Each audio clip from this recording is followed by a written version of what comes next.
Hello, you're watching Context Special. I'm Orkhan Amashov here, habitually and unrepentantly in the business of asking relevant and pertinent questions, all in pursuit of elucidating and illuminating answers.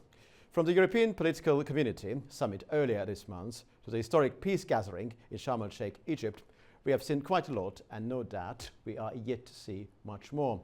Many of those in the business of running countries strive to create the impression or to persuade others that they are both walking the walk and talking the talk. Some, of course, talk the talk without appearing to walk the walk.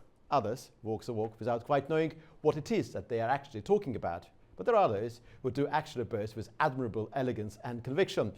Well, setting aside sweeping generalizations, the deeper question is one of political character, whether there exists a will to transform intent into practical action.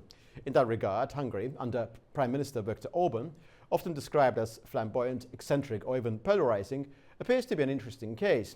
A member of the European Union with a distinct voice, a country engaging closely with the Organisation of Turkic States, and one that holds an individual stance on Ukraine and many other Eurasian affairs. A country deeply invested in strategic connectivity as a matter of absolute criticality.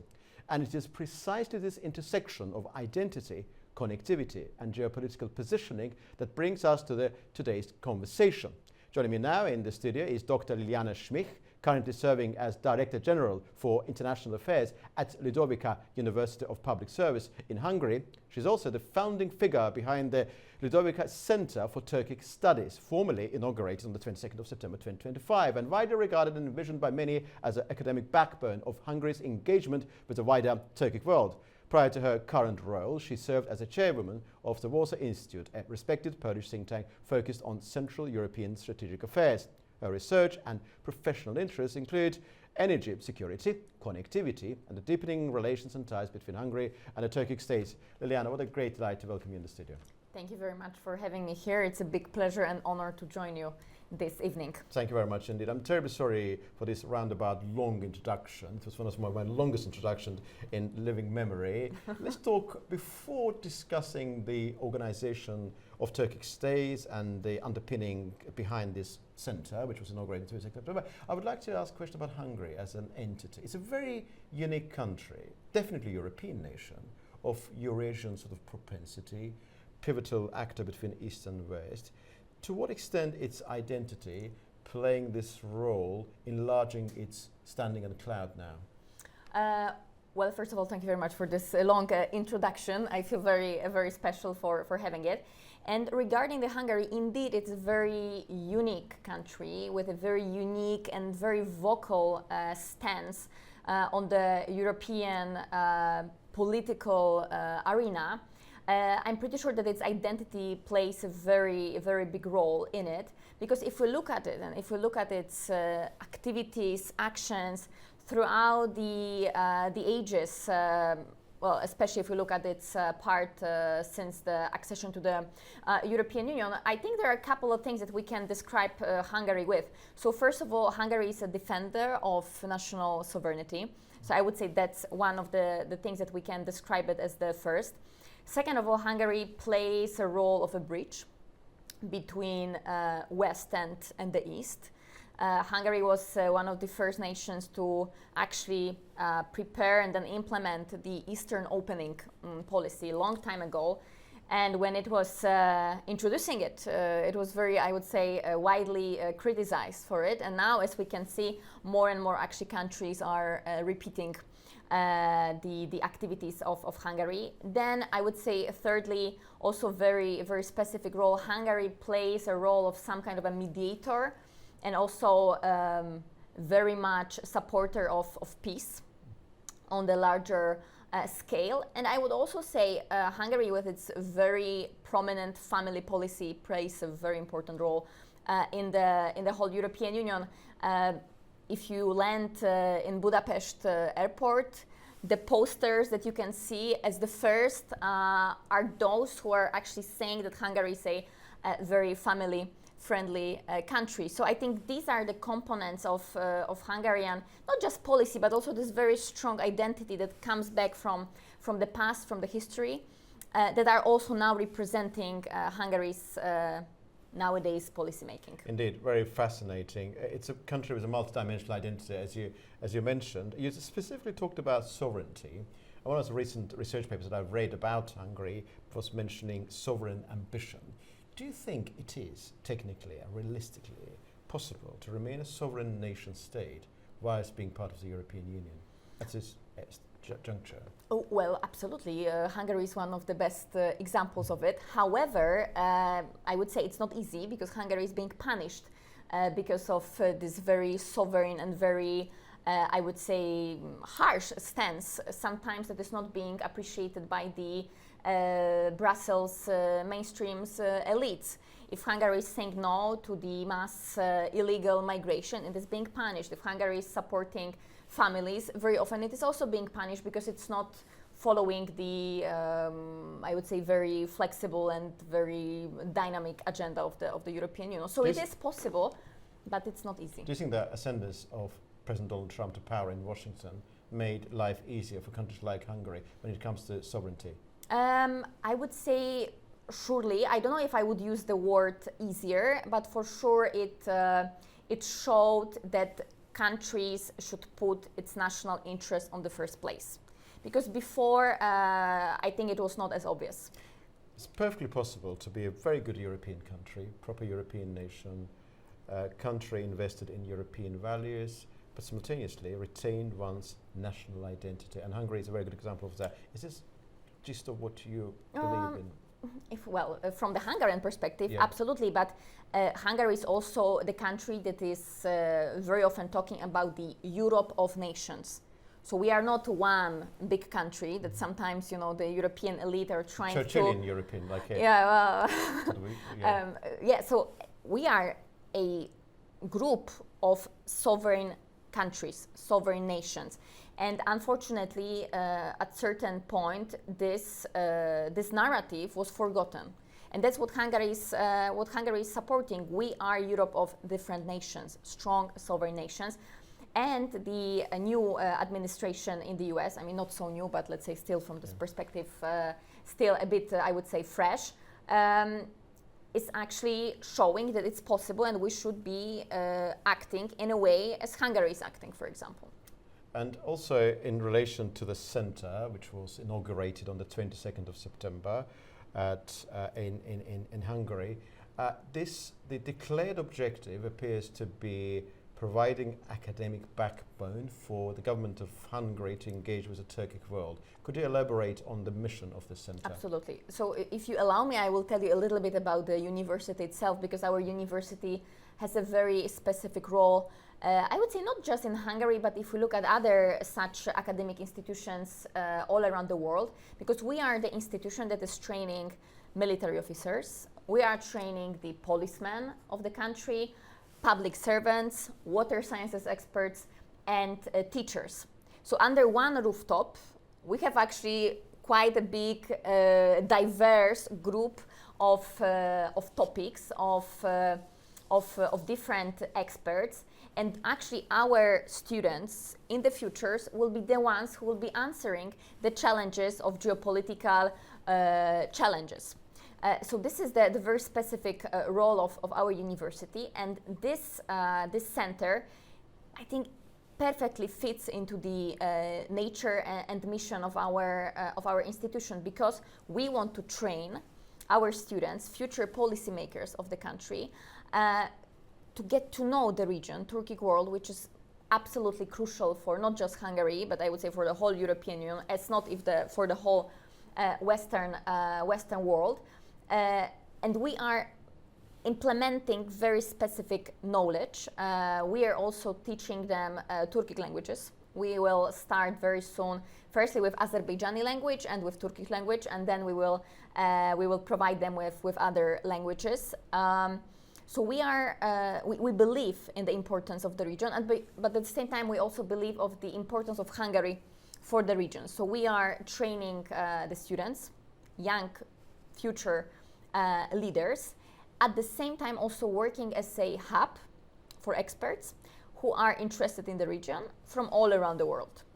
And the relations between Hungary and wider European Union with Turkic world seems to be very central to the way you believe Europe should actually follow its future projects. There are those inside the European Union who may think, and actually are arguing persistently and insistently, that Hungary, by being very close to the Organisation of Turkic States, with Türkiye, with Azerbaijan, having a distinct voice about Ukraine when it comes to Europe's resolve to meet the Russian challenge, is actually betraying the coherence of consolidated view that Brussels should demonstrate. What do you make of this assertion? Well, first of all, what Hungary was saying in the beginning of the Russian-Ukrainian war was being perceived as something very controversial on the European stage. But if we look now, I think this agenda is shifting a little bit. So I would say the whole narrative in the European Union is also changing. We won't resolve the war without any mediations. We won't stop it without the peace talks. That's obvious, and that's what's being communicated. People inside the European Union are tired. I remember in the beginning of the conflict, because I was at the time located in Poland, whole society was very much supportive and was helping the refugees. Everyone was almost going to the Polish-Ukrainian border. But throughout the time, I think the situation is becoming more and more difficult. And prolonging the war is not beneficial for anyone. And I believe this also dimension of it is being more and more, let's say, better understood in the European Union. The Hungarian leader, Viktor Orban, recently, I think it was during the EPC summit in Copenhagen, when he was asked a couple of questions by journalists, he said that Russia is not really a threat to European continent because Europe is stronger cumulatively, and also to a certain extent individually when you look at those powerful countries. What is the true evaluation of the Russian threat in Hungary? And do you think Europe, in a sense, overestimated the challenge coming from Moscow? What do you make of that very, very debate? Because the crux of the matter there is that Russia is not strong enough. It may be a nuclear power, it may have vast territory, but economically its size is commensurate with Spain, smaller than Italy. It's not really the big power to deal with. What is the sense of Russian threat inside Hungary? Well, I wouldn't say that we're living, constantly with a fear of Russia attacking. I think any member of the European Union, nor NATO. We are part of NATO. Hungary is part of the European Union and NATO, and I believe this already gives us a guarantee that we shouldn't fear. Of course, it's not the case of every country in the European Union, but what I can observe. That certain narratives in the societies, especially those covered in the fear, are helping to consolidate the society. And of course, if the society is consolidated, it's much easier to direct it into certain directions, certain areas. So, of course, Russia is a country with quite a big economy. But I don't think that the sanctions that were implemented, especially by the European Union, are working tremendously from this global perspective. So you're saying that, effectively, as I understand what you're saying, of course, that instilling fear as a mode of consolidation may be deemed as a reasonable course of action, but the actual real threat emanating from Russia is not as big as some people claim it to be. Well, I'm not a witch. I don't have my glass ball on the table, so I cannot tell you what will happen in 2 or 7 days or next years, because nowadays politics is very unpredictable. World order is changing. We don't know what will happen.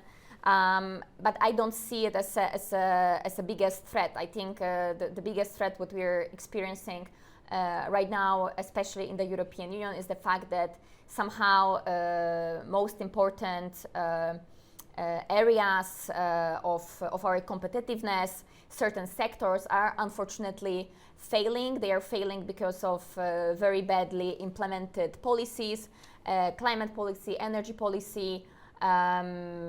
Germany is losing its momentum, unfortunately.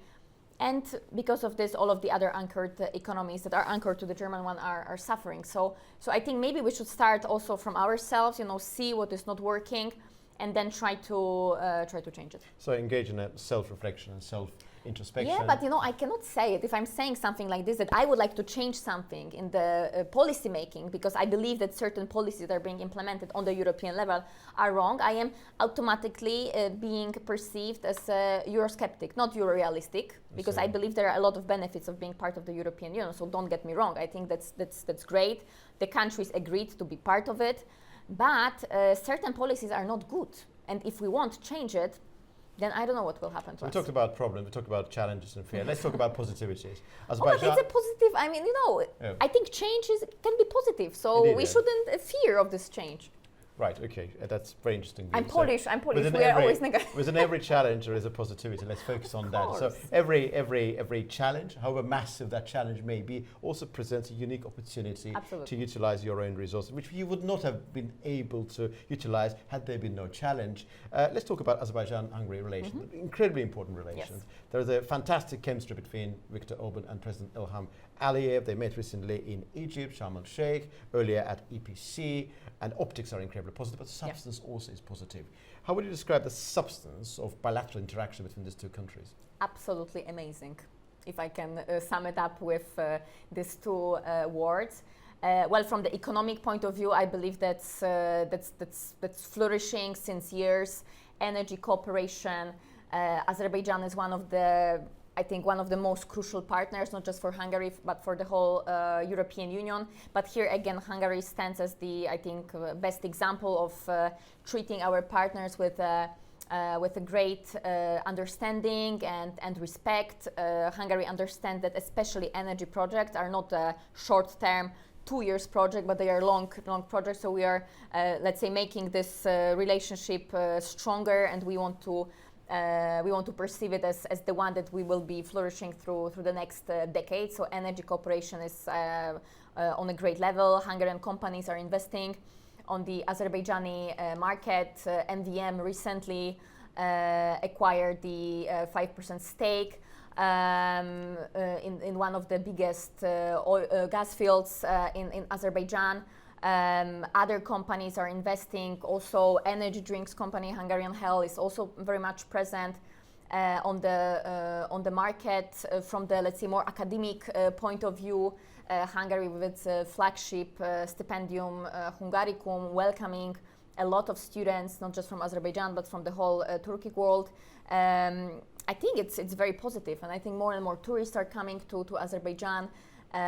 So I would say the relations are very, very good. I think the foreign minister of Hungary very recently, probably a couple of weeks ago, said that those countries who were treating the necessity of having good relations with Azerbaijan years ago, decades ago, with some disdain, now are actually trying to cultivate good relations with President Ilham Aliyev, because they've realized that Azerbaijan is incredibly important in terms of connectivity, energy security.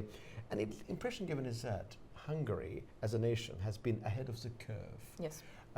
What is your feeling about that? Will this Hungarian sentiment, which is now spreading out and becoming a European sensibility, which we can actually witness on the basis of the trips by EU commissioners to Azerbaijan, including Kaja Kallas, is it going to become a wider European sensibility of Hungarian origin, so to speak? I hope so, and I think we can already observe it, especially with the connection to Azerbaijan, the Turkic world, but also other aspects of the policies that in the past were a bit controversial, because Hungary was the country that was proposing them. Yeah, absolutely, and I hope it will happen.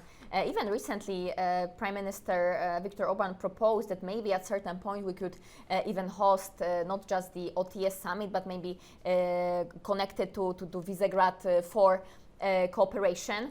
To meet with the leaders of the Visegrad countries. So I think yes, absolutely. I think the momentum is here. And we should take advantage out of it. What was the impact, and what is the impact of 8th of August breakthrough attained in Washington between Azerbaijan and Armenia on European perception that Europe should proactively engage with Azerbaijan and the region? We have this tendency in the European Union, especially with certain countries, that they are, let's say, not confident enough to make certain statements. and they are waiting for, let's say, other guidance from external partners. And I think this guidance that came from United States was so-called the green light for some European countries, and I believe now they feel that they can openly work and openly support Azerbaijan. But again, if we look again at the European countries, and if we talk about United States of America, Prime Minister Viktor Orban was also one of the very first leaders who supported President Trump. Well, it was a risky game, but at the end, I think very successful, and it also shows a very important aspect of this bilateral relations. That's fantastic. And also, President Trump recently said that he likes tough people, tough leaders. Yes. Perhaps that explains why he likes Viktor Orban. He likes President Erdogan. Also, evidently, as far as one can tell, he also likes President Ilham Aliyev. Absolutely. As was witnessed in August in Washington and later in Egypt, and before, by the way, in New York during the UN General. I would say tough, but also those who are putting the interests of their own country and their own citizens on the first place. My very last question to you is going to be final concluding question. You said that you envision Europe, and people of your mentality, of your vision, intellectual background, envision Europe not as a sovereign polity entity, but as a kind of as a Europe of nations, of yes. sovereign to maintain. What is your reflection and what is your prediction about Organisation of Turkic States? It's an international organization. Do you envision it as a Turkic world of independent sovereign nations as well?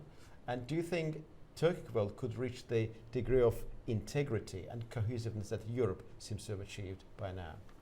Europe or European Union? Well, I talk about European Union in this particular case because I want to compare Organisation of Turkic States with European Union, which is also technically an international organization. Yeah, well, I think the Organisation of Turkic States should not become second European Union because it's a different organization with different focus. And I think it should remain as an organization of independent sovereign states that share certain ideas, that share its connectivity strategy, that shares other, let's say, common visions and ideas.